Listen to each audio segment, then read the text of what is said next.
And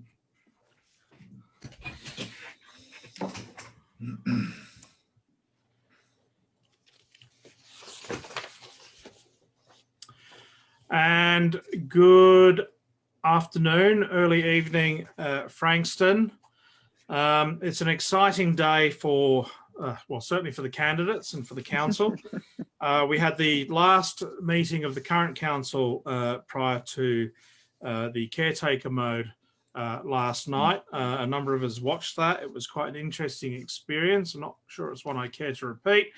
But also the nominations have now closed for council, and so we now know who's running in which wards. I have extended invitations to candidates from across the city to join in our candid conversations and our Sunday sessions, but I'm really pleased to have back with me Sue Baker and Peter Malone, and hopefully we'll have a late joiner coming in as well, as we talk about the Council Code of Conduct and Culture. We were going to talk about the environment this evening. However, I've managed to secure a special guest in the form of David Cross, who will join us next Tuesday instead. And so we've bumped the environment conversation to next week so that we have David with us. Hopefully we'll have a few more candidates with us as well.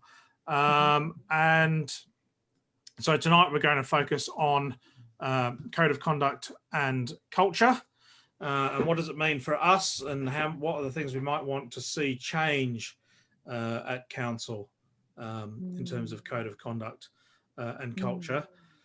It was, I think, last night's meeting could probably best be described as the opposite of what we would like to see happening at council. For those of you who didn't watch the meeting, you can actually watch the recording on the Frankston Council website, but certainly it was, I would have hoped for better, particularly for Sandra Mayor's last meeting after 12 years of service, and of course people like Brian Cuniel, who also has, I think, an equal amount of service, and Lillian O'Connor and Quinn McCormick, who've also put a lot of time and energy in. Let's not focus so much, if we can, on what happened last night and the kinds of behaviour we've seen over the last 4 years.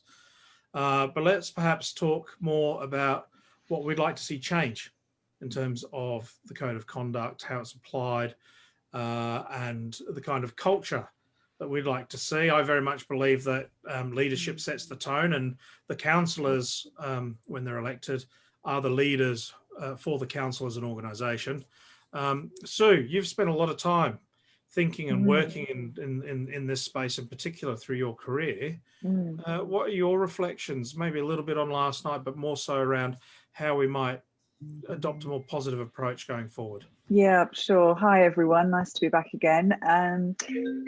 Culture is a very nebulous and in some ways tricky subject to get our arms around and be able to articulate it. It's certainly something that if we talk about nations, we very quickly get an idea of culture. So culture is sort of embodied in language, pastimes, rituals, different attitudes. So if I was to say to everyone, you know, what defines Italian culture, we'd probably all come up with some ideas. If, you know, I asked you about Japanese culture, similarly South African or American, we'd all have some notion of what that culture was as a nation. But equally, that does translate to organisations and groups of people as well, in similar ways. So what kind of language is used? What are some of the ways people behave? What are the accepted, I guess, group norms? The ways people have decided to organise themselves around maybe a set of values, or certainly a set of operating principles. And that's very true of sporting groups or hobby groups. And sometimes you feel you fit and sometimes you feel you don't. And often that's because of the culture of the organisation. So I know that's my starter for 10 offering in wanting to think about culture and how it relates to council, and when we're talking about councillors. Got some more thoughts on it, but that was just my starter for 10. I don't know how you guys feel about that definition and why it works. Peter? Yeah, look, it was very interesting listening to Sue then. I have looked at culture in different ways as well. Do remember, yeah, we've all done our studies, and I do remember one in particular which might fit this scenario. It was called Culture and Conflict. So culture and conflict, and I do remember that. I mean, I do like to look at other cultures in different societies. We always looked at culture, or one of the sorts of ways we thought about culture was not so much, you know, the artifacts and the popular culture stuff, but more the invisible web that guides our way of living and operating in the world. Now, in the context of the council, I think that's pretty good sort of definition to go with, maybe, and it's really some of the things that Sue was saying as well. In there, we have an invisible web, you know, protocols. Gee, that sun's strong coming in there. I might just move over here a bit. I'll close the curtain in a minute. Whoa, dear, oh dear. But an invisible web way of operating, and that's what council should have. A good invisible web, and it's in people's minds of how it's accepted that you operate in council. Yeah, as you say, Steve, we're not going to dwell on last night too much, but it would be interesting to pull apart from the cultural studies point of view, wouldn't it, Sue? I mean, yeah, I mean, the culture there is some of the things that seem to be accepted is the thing that concerns me most. On the board I'm on, and I'm sure Stephen and Sue, you have experiences too in these situations, that's not the culture at all. It's certainly not one I'm used to or would want in any way whatsoever. It really needs a higher benchmark. It needs to be raised. There was another aspect that was very concerned me a lot last night, but I'll touch on that in an oblique way later on. Yeah, and I think there's, you know, when we talk about ideas of diversity, you know, we talk about, you know, gender diversity, we talk about ethnic diversity, we talk about diversity of experiences, diversity of personalities, and so on. When you're bringing together a group of people who are, on the one hand, elected as individuals and come in with their own particular agenda into a team, because that's essentially what council is. It has to, it's a team that has to try and operate as a team. Yeah. If you don't allow yourself to put yourself in the perspective of the other person, as well as help ensure that they understand your perspective, you can end up with a very, very dysfunctional team. And I'm sure we've all been in different workplaces and different settings where, you know, whether it's in a community group or whether it's in the workplace, where there are bits of it that just don't gel. But if you don't out those conversations in a healthy and constructive way, it's not to say that all conflict is bad. It's when conflict ends up being destructive rather than constructive conflict. And I think that's what we witnessed last night. It was very destructive conflict rather than actually conflict that it can be resolved. And, you know, you can have disagreements, you can have debate, but then you are able to resolve that in a way that allows you to get to an outcome. And not everyone's going to agree. The other thing that I think of when I think about sort of culture is when you have a situation like the ones that we've seen, you can have the best strategy in the world, and it makes me reflect a little bit about whether or not this is one of the key problems why Frankston hasn't been able to kind of move its strategy forward over the last 4 years, is that culture eats strategy for breakfast. If you don't get the culture right of an organisation, you've got to get it right at the council, so it then flows down to the executive ranks, which then flows down to the wider workforce and across to the community. People look to how we behave collectively and individually, and then think that's either okay or not okay. Yeah. And I think we're talking about people here, and actually going back to basics of communication and understanding how people can work together through their communication is really important, because strategy is important, and having a vision and being able to influence. There are lots of skills that come into play. But when thinking about today, I was reminded of, fundamentally, when we want to get our message across to someone, the research tells us that 55% of our message comes through the way we behave. 38% of it is about the tone of voice we might use, and 7% of it is actually the words. So when you're watching someone, you can hear what they say, but if they're not backing it up with their behavior, then you get very significant alarm bells going off. And just to give you an example, and I don't know who's watching, and people may be very experienced with this sort of approach to communication. But if I'm getting a plumber to come and do some work for me, I might have, say, 3 people come over and give me some quotes. They can all say the right thing. They could all identify the issue, talk about what they're going to do, and promise to get back to me with a quote.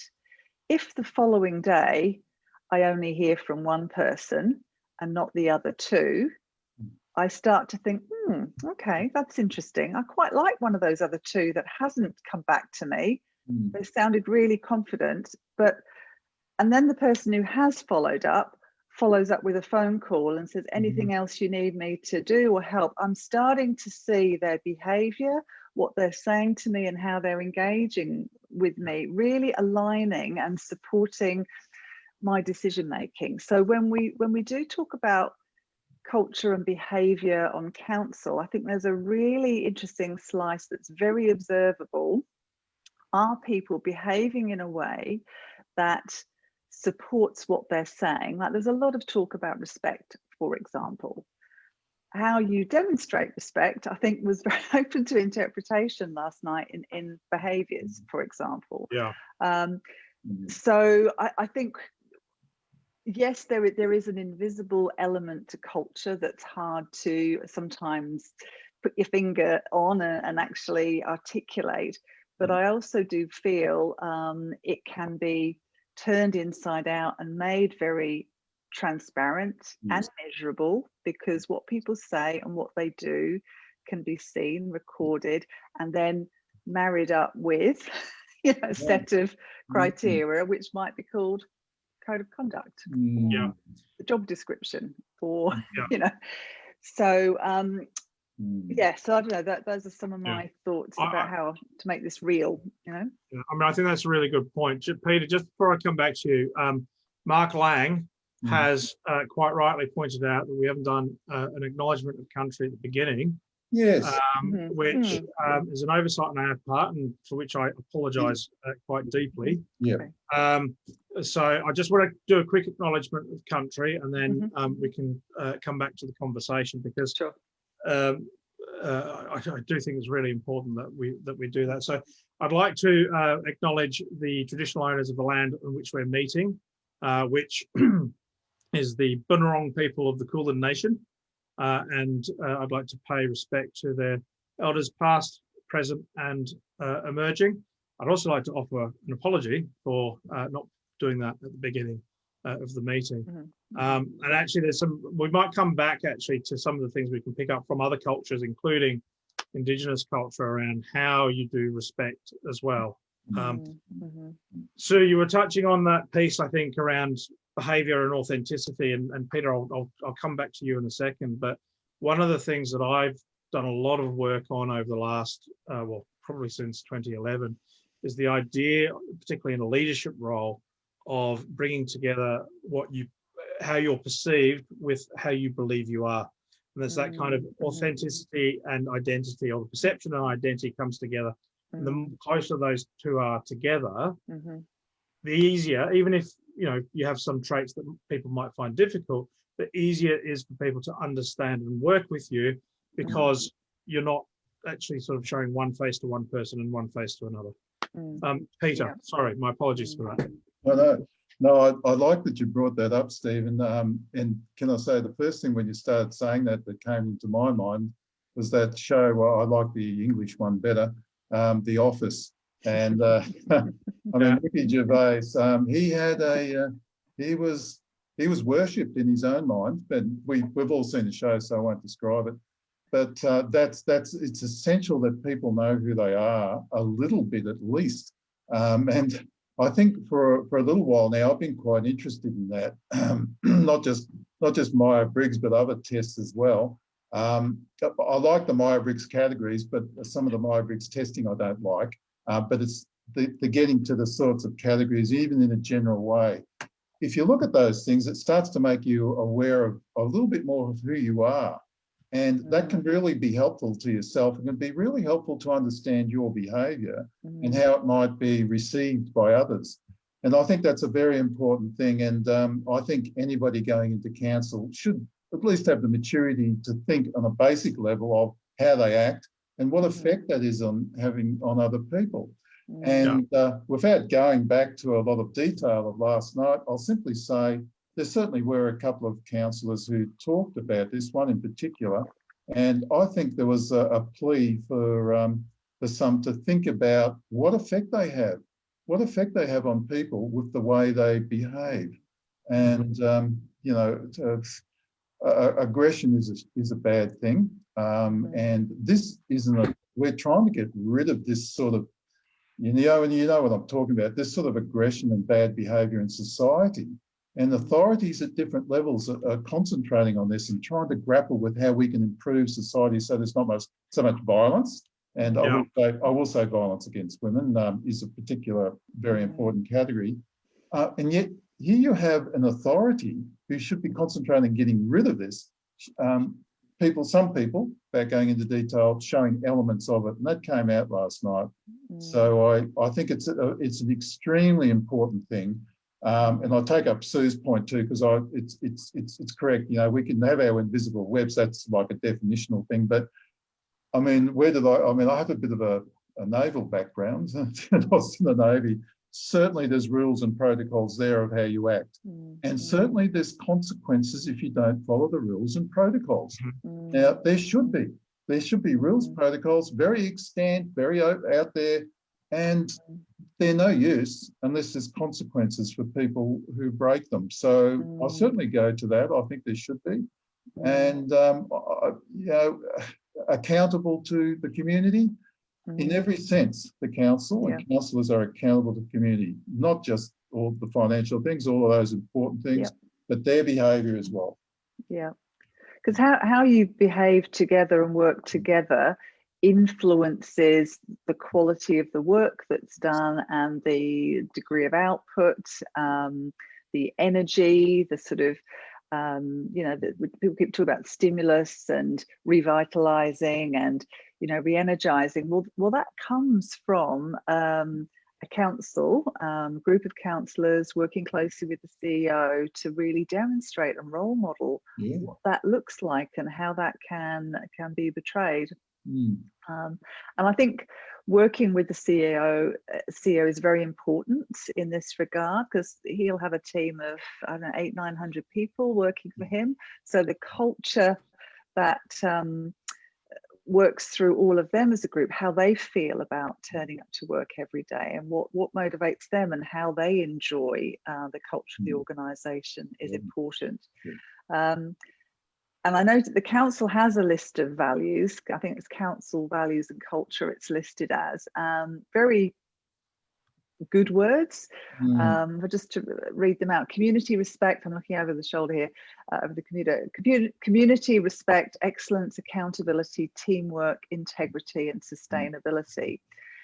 In all good words. In my experience of working with organisations, though, it's really important to workshop, talk about, well, what does that actually mean? So, you know, accountability, what does that mean for the guy or gal who's out doing the hygiene cleaning of the all the street signs and the crosswalk buttons?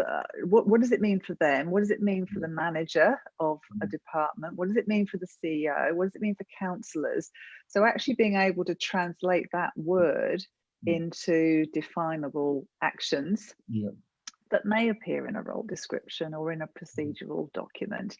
But then it's a case of having a process for or a way of following up performance reviews would Mhm. be one for the, council staff, but equally for councillors. I know there are protocols for, I forget who it is, might be someone in the governance team that actually can review and assess the performance of councillors. And as I was thinking about this afternoon, I was thinking, golly, if all those values were actually translated into behaviours. My son, who's a professional sportsman, they do video replays of games to review performance and who didn't pass the ball and all of that. I thought, wouldn't that be interesting as a bit of self-reflection, to your point, Peter, really being aware of how you behave, to have that list and say, okay, how did I perform in that meeting last night or any night? And what do I need to do differently, more of, less of next time, to really live the values and the culture of this organisation? So I think that sort of thing's helpful. And look, it's really important, I think, if an organisation has values, if they don't, and you've already touched on this, but if they don't operationalize those values, they actually become meaningless. And I've worked in organizations, but also with organizations that have really lived their values, as well as some that haven't. And you can tell the difference. It's the way people carry themselves. It's the way people talk about the organization that they're part of. It's the way people conduct their daily work. You can see whether it's in the private sector, whether it's in government, or whether it's in the not-for-profit sector. Organizations that really kind of operationalize and embed those values in across their workforce, and both vertically and horizontally, the better they perform. And if they perform, if we can get council performing better, then that's only going to have a good, positive outcome for the rest of the city as well. One of the tools that gets used is obviously the code of conduct. But then it almost feels like over the last 4 years, in some respects, parts of the code of conduct were ignored and parts of it were also weaponized as well. And it's really important that, the new council coming in looks at it as clear sort of guidance that they adhere to, but also, you've got to be able to communicate with your constituents using social media, for example. Peter. Yeah, it's interesting when you were saying that, Stephen, and the idea of, and when Sue was talking about the words are there, and as Stephen was saying, if it's not operated on, if it's not in operation, then I've seen this too. It's a triumph of form over substance. And yes, it's all there. But come in and order their stuff, and look at that. We've got stuff to say how people should behave. Now, I'm not sure whether it's worse to have the words and not operate on the words. It might be. I'll have to think about that a bit. But I tell you what, it's not good. And if it's not in operation, then it's just there to satisfy, some kind of an external auditor, or to say to people, we have this. And the even worse thing, which I've seen, is that sometimes you need strong rules to hold in line a really bad behaviour. And that could be harassment type behaviour, could be aggression, could be different things. Now, the double-edged sword is, and this, it bears thinking about, if you don't, because it's very strong rules, okay, strong laws against harassment, etc., and bullying and harassment. But this weaponizing it against people when it actually hasn't happened, it's a weapon. It can be used as a weapon, and I've seen this before. So you need strong rules, and you need people with strong ethics to actually operate those rules in the correct way. And it links back to a leadership question, which Stephen already brought up. And leadership's one of my pet things to talk or think about, because so often we see people who perhaps managers or in a position which should be a sort of not just a management or operate within certain job description, but it really involves leadership. And management without leadership, a councillor who won't show leadership, there's a common term being thrown around there, probably for a year or more, called a people leader. Now, I love these terms. They come up, they bubble up. If you've heard of people leader, I'm not sure about it. And they tend to, in organisations, they use the word people leader, meaning a manager. However, if you look up people leader, where it came from, it's anybody. It could be a colleague, could be a people leader, if you like, a person who's showing example of how to operate and how to get on with others, not just the person by virtue of their position. You know? So, but we needed to operate in council, not just be there on the wall. Yeah, absolutely. So just before you carry on, Michael Craighead has just offered a clarification around the performance review. So the governance team has no one in the governance team has the power to review a council's performance. There needs to be a complaint received by the mayor, and then an officer is appointed. Certainly, one of my policy positions is to strengthen the governance, at least at Frankston, around having some form of kind of annualised appraisal of councillors. I think every 4 years probably isn't good enough. We don't want an election every year. Because we'd always be electioneering, but certainly something that you've got to get right. Sue, sorry. Yeah, that's all right. I was reading something this afternoon about the body that does review and hand out consequences to councillors, and there's sort of a tiering of consequences for certain types of behaviours. So as with everything with council, there's a lot to learn and get your head around, but I know there is some structure in there. And one of the things that I've learned working with different organisations on people's contribution to an organisation's success, which is really where my focus has been, that complements good process and finance and marketing and operational, all of that stuff, is that actually as adults, it's false to assume that we'll learn and only need to be told something once. And often I go back to being a parent and all the lessons that I learned as a parent about education, reinforcing, adding more information to someone's body of knowledge once they've started to learn. So, for example, you don't tell your new toddler who's just worked how to stand and walk towards the oven, you don't tell them once that's hot, step away from the oven. You reinforce that. And then as they grow up and they experience other things that are hot that they might want to touch or turn on or strike matches on or whatever, you just build on that knowledge. So conversations about behaviour and learning in the context that someone's operating in, it's exactly the same for adults, I feel. And the councillor responsibilities for a whole community of 144,000 and rising, probably growing over the next 4 years. Councillors need support as well. It's not the end stop in terms of your experience and your achievements in life. You certainly bring a lot, but I think there's constant support, education to ensure you stay true and authentic, what you say, what you do, how you're thinking, aligned with values to deliver the strategic and procedural responsibilities that you have as a councillor. I think that just helps. And I think that what that really points to is that kind of value of integrity.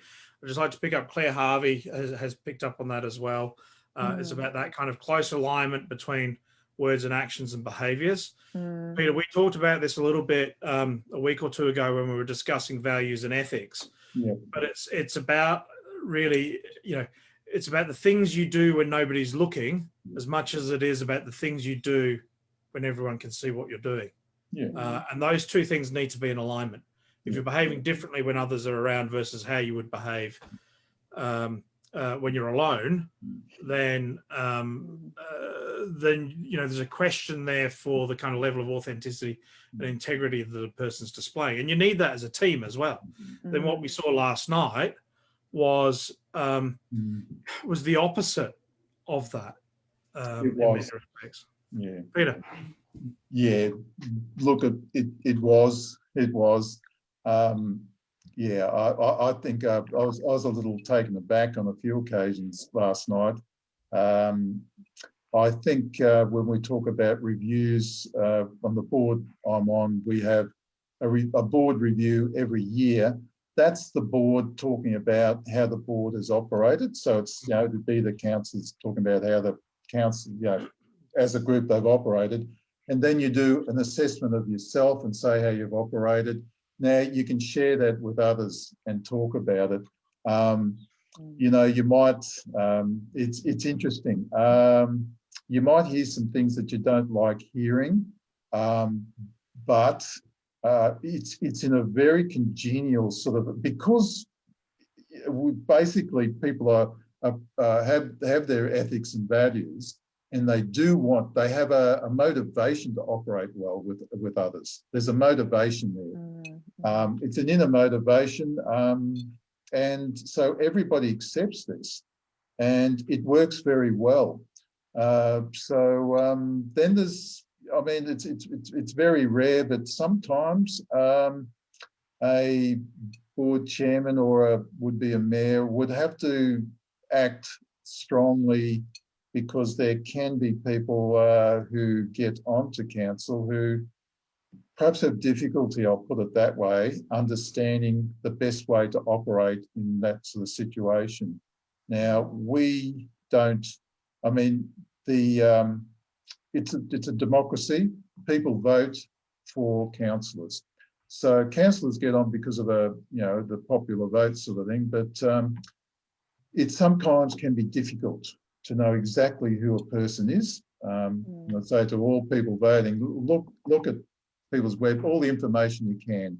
Having said that, if you're a master at putting up a front, and I think it goes to what you're saying, Stephen, acting in a different way publicly because of a rule, strictly for a rule, and I do think they're required, but if that's your only reason, then that's also a danger too, because once everybody's out of the room, or you may act differently when you think nobody's looking. And so it is important to have people there with ethics, values, integrity. And we just hope that happens. That's all we can do. So I suppose there's that connection then between, the behaviour you choose to display, the behaviour you expect of other people. I very much believe in that principle that the behaviour you walk past is the behaviour you accept. And so we need to be comfortable calling that out. And we all make mistakes. I'll be the first one to put my hand up and say sometimes I've behaved in ways that I wish I hadn't, and sometimes I've done things I wish I hadn't. But if you acknowledge that and you own the fact that you've done that, then that's okay. People do make mistakes. We're all human beings, we're imperfect. But I think, as we kind of start to form our ideas about who the other councillors might be that we might end up working with, seeing the kind of behaviour they might display over a campaign, for example, would start to give a good indication as to what kind of people they might be if they're on council. Breaking the COVID rules and going and door knocking when you're not supposed to is a perfect example of somebody who doesn't have integrity. Going around and offering households $50 to remove the core flute of an opposition person is a lack of integrity. I mean, it's about that. These kinds of things happen. So, I would hope that we're looking at how people behave during the campaign. Because that's a pretty good indicator as to how they'll behave when they're actually on council as well.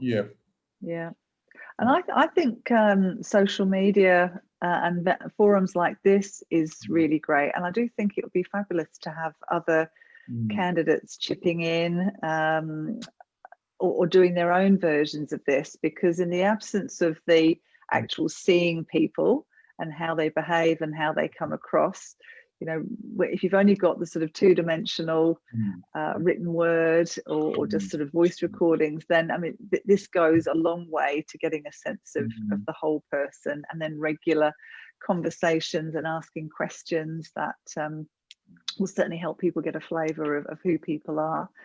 And the other thing I was thinking, just Stephen, as you were talking then about you know, we are human after all. The other beauty of having a good, strong council group is, you know, over the course of 4 years, a lot of life can happen to people in their own worlds, in their work worlds, family worlds. So having a good team at work, at that part of work, is really important. And there was some mention last night of some support individuals have had from other councillors. So that was good to note. But I do think that's important for a senior team, and the senior teams I've seen work well together are the ones that are there for those moments that are more challenging for people outside of work, because that is reality. And that's when you are challenged to turn up on time or contribute your best thoughts, or you know, really want to be part of the team. So, you know, that's important too. Well, just on that point quickly, I know, in the board I work with, it's really good, heartening when somebody's in trouble, somebody's having difficulty. Definitely people reach out. People reach out to help them. You know, just 5 minutes ago, I reached out to Brad to help him get on the show, and here he is. And it's a case in point. Good on you, Brad. I was just talking about how councils operate and that sort of thing. And Sue was saying how it's good when you've got a sort of a, dare I say, united team for Frankston. If you've got a united team and people who support each other, it's great. And it was good to hear those little snippets. I agree, Sue, last night. And that's what we want more of. We'd like the whole team, if you like, to act that way, and not in some of the ways that were alluded to later on. Hi, Brad. Good to see you. Hi, guys. Yeah. Hi, Brad. Agree totally. The council, you know, I treated the council when I was there like a workplace, right? I've worked in all kinds of environments, all kinds of organisations, and you know, the attitude I had was, this is a workplace, and it is a workplace. You've got council officers working there. They don't deserve to be subjected to bullying or, you know, raising of voices or anything like that. You know, and if everybody had that attitude, you'd be able to achieve things. But, you know, we do have people on the council that haven't worked in a workplace before, that haven't had to be professional, that don't understand that, you know, that's how you're expected to behave. That's the conclusion I came to. I think we have candidates who may not have worked in a workplace before. Absolutely. Yeah, look, and you know, you want a diverse team that's reflective of the community that you live in. Yeah, true. What I found a little bit remarkable last night was, and I know that there's kind of a kind of protocol that goes along with this, but you know, there was a discussion of a motion around induction training for the new council coming in. There was a sense of irony that wasn't lost on me that, you know, that was happening. And I would hope that as we sort of move forward into a new council, whether we're elected or not, but I would hope that, you know, there's much greater kind of induction of things like cultural awareness, ethics, you know, decision making, a bit more about understanding a little bit more deeply the issues that are important in our community, case studies of what's appropriate and what's not appropriate. And you're hoping that most people coming into council in the next term are coming in already with a good understanding of that from their backgrounds anyway. Reasonably equipped at least, and that's why I think background experience of people is important. I mean, if people are pipped at the post, if I'm pipped at the post by somebody who's more experienced, perhaps better equipped, that's fine. But that is really important, because we talked, I think we had a bit of banter about needs analysis and training needs analysis and that sort of thing, and gap analysis. There's all of that sort of thing. Different people will come on, they'll have had different experiences, so there'll be bigger or lesser gaps. there'll be things that we all have to learn, except for Brad, maybe, I don't know. Brad's got it all from the past. He'll be a mentor. He'll be one of our mentors. But no, the stuff you have to rote learn, but there's stuff that comes from inside and how to operate with other people, which is the most important thing, I think. A lot of it's just, you know, excuse me, a lot of it's just respect and manners. Yeah. A lot of the time it's just as simple as that.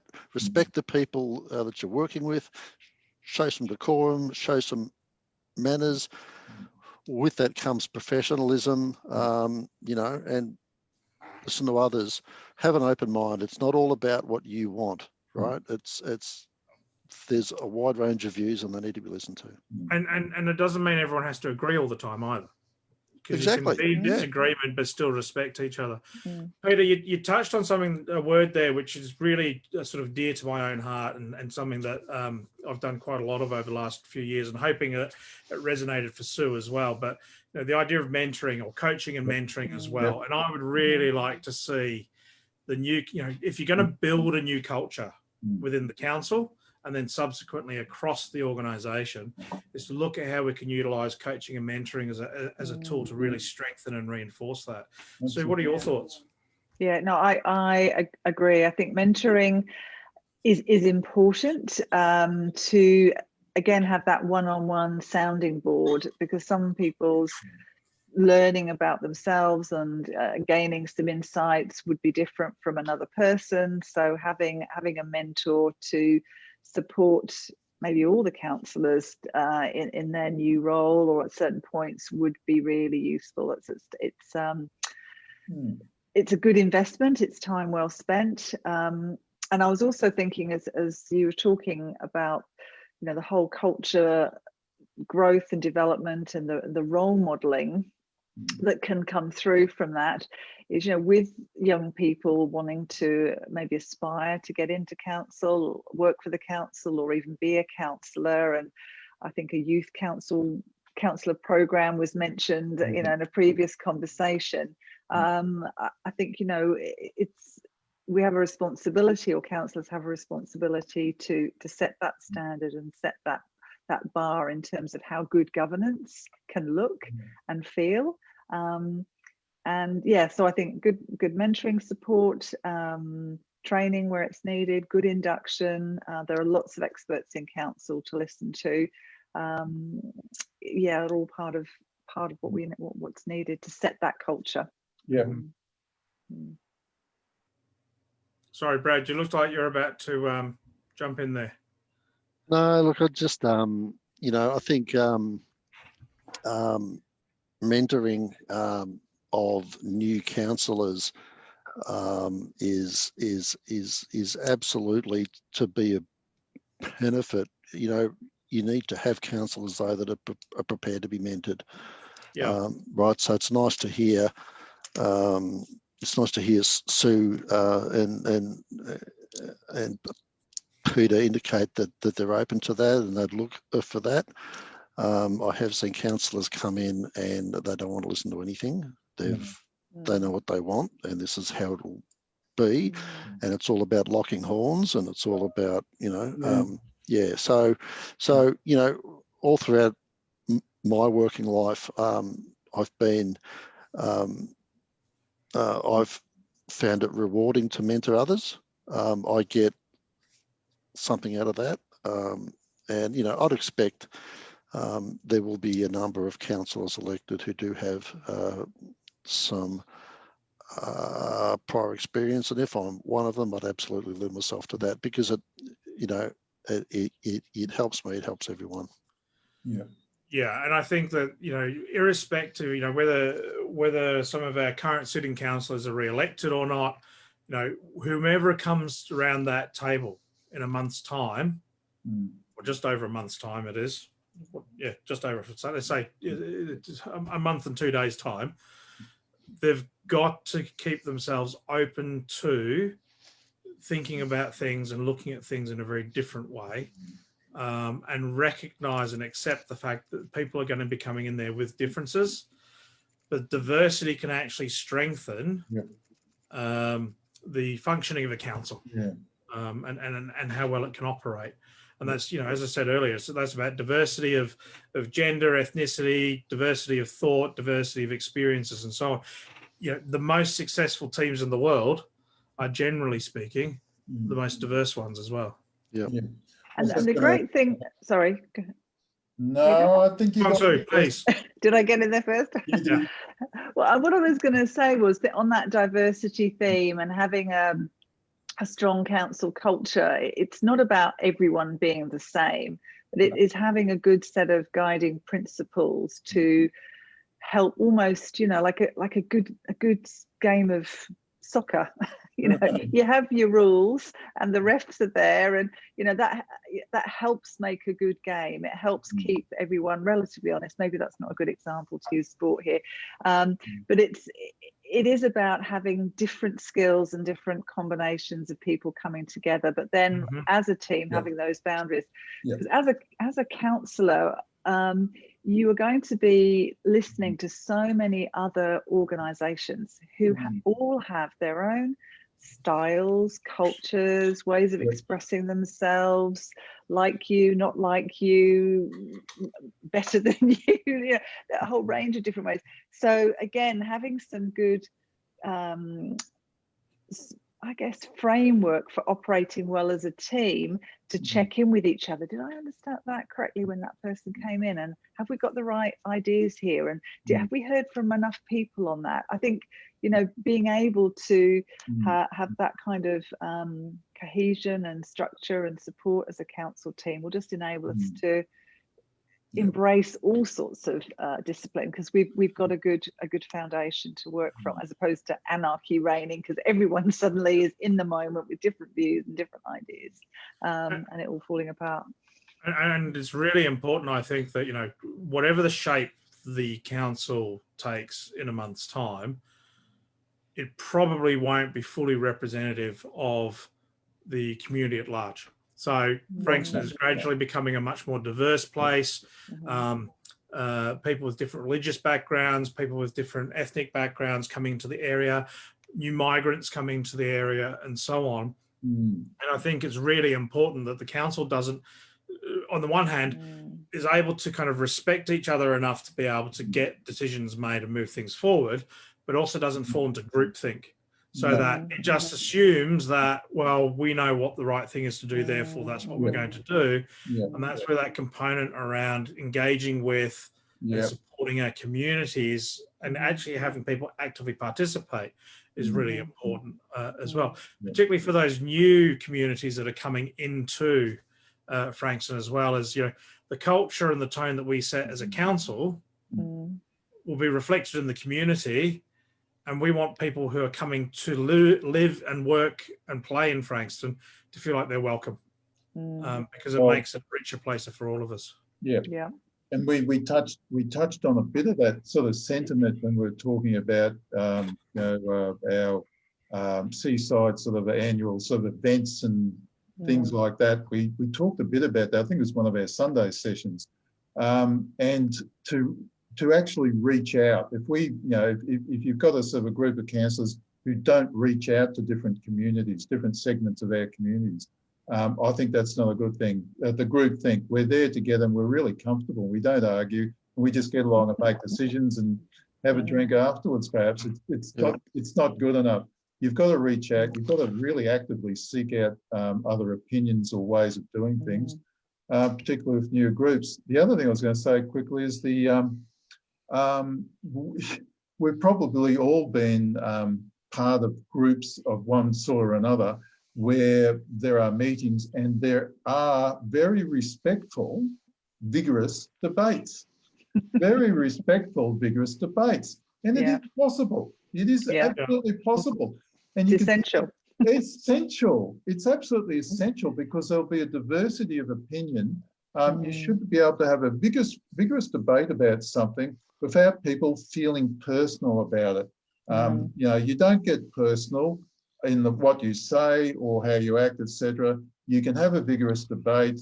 And the other thing I thought of too is that we're touching on that thing where who we are and what we do when people are looking and what we do when people aren't. I've actually sometimes gone away and thought, it's not what I've done, it's more what I didn't do, what I wasn't quite brave enough to do. I thought, I should have stood up and said something there and called some behaviour out or whatever. And I think about that more and more, I think, these days. I think, look, as councillors, it's not just each other that we have to deal with and get along with. There's also external stakeholders as well. There's also, look, and I think key to that, with the council advocating for various projects and funding and whatnot, we need to have a good relations with our MP, state, federal ministers. There's also, the electorates, they don't marry up over Frankston exactly, so there's neighbouring MPs as well. We need to have that rapport and that conversation, and I'm thinking it'd be interesting to get some early conversations with those politicians, even potentially have one of them join us in these Zoom meetings. I'd like to get their perspective, hear about their experiences as well. Yeah, look, I actually think that's probably a great idea. I think I've certainly spoken to Paul Edbrook recently. I've spoken to Neil Burgess. I think Sonia Kilkenny covers the northern part of the city as well.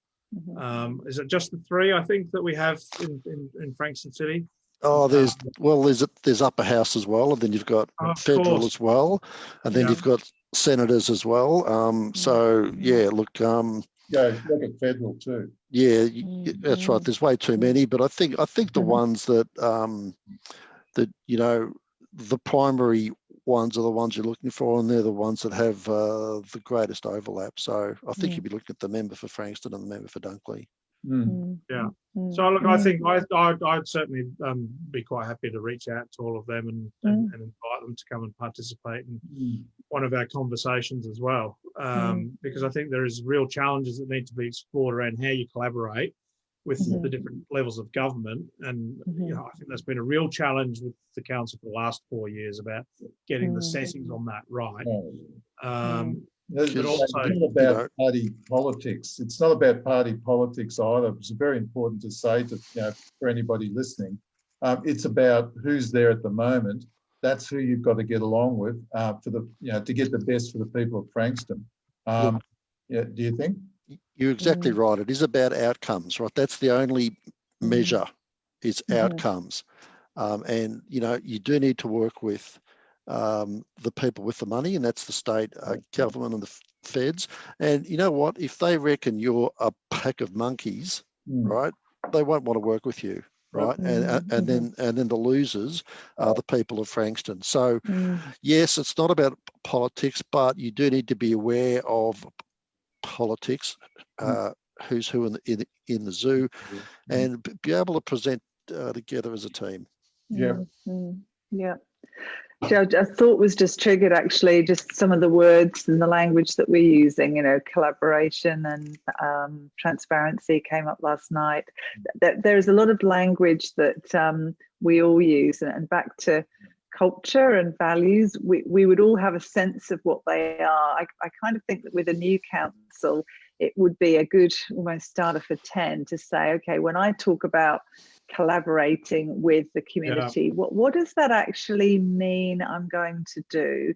Does it mean I'm going to send out a survey? Does it mean I'm going to pick up the phone? Does it mean I'm going to run focus groups?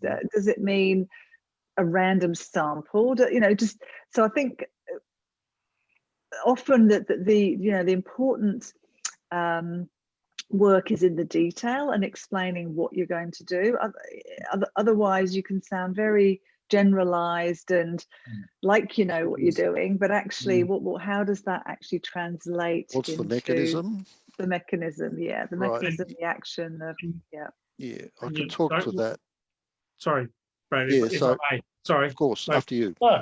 It's through. After you. Not being polite, everyone.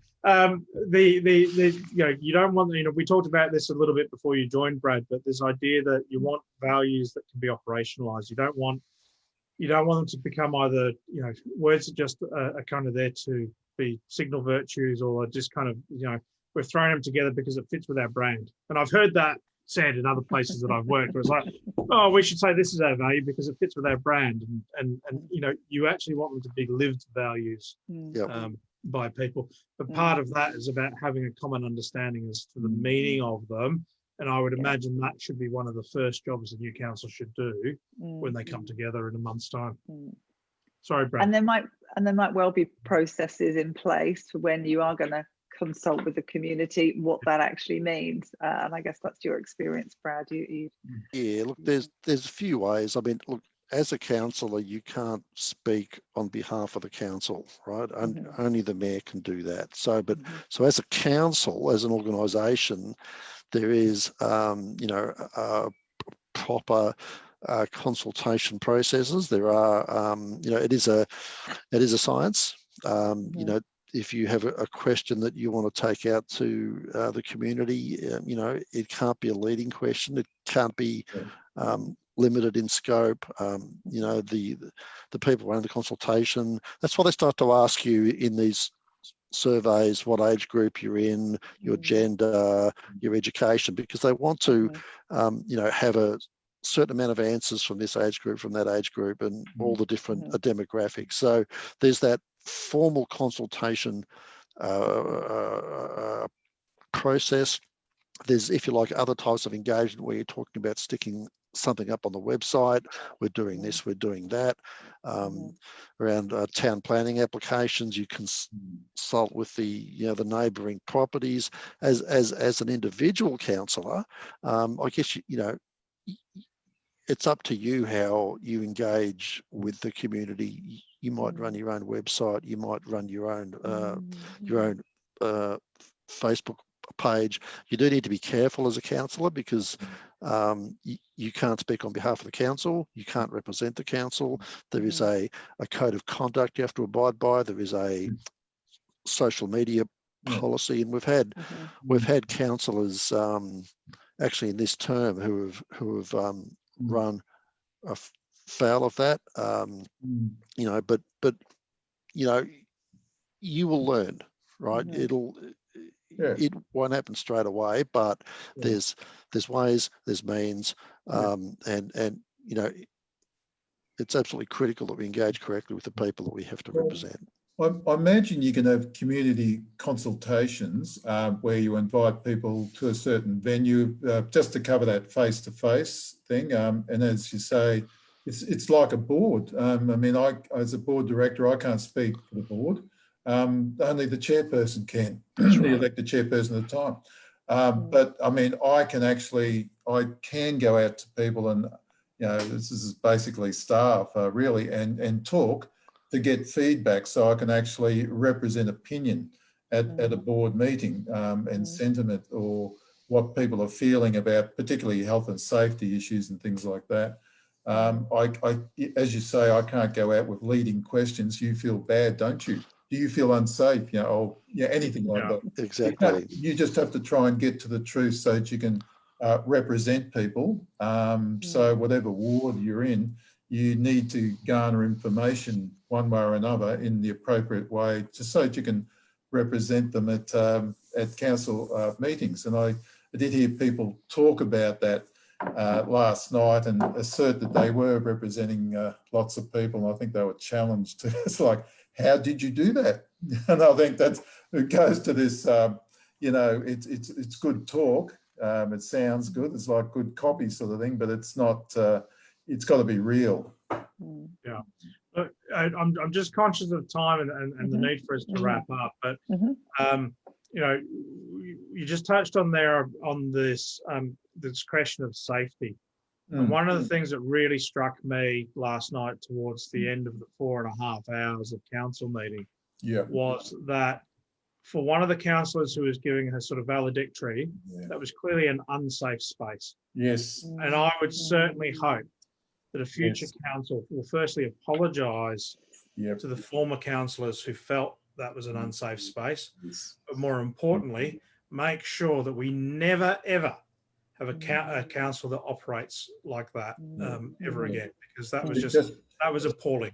Yeah, just quickly, Steve, sorry, other guys, I know I'm butting in, but that was the thing I was alluding to earlier, that I'm glad you pointed it out, because that's the thing I really felt. It was a really heartfelt farewell, and honestly, an authority actually doing the things that they should be trying to prevent in society, and it's actually happening within that authority.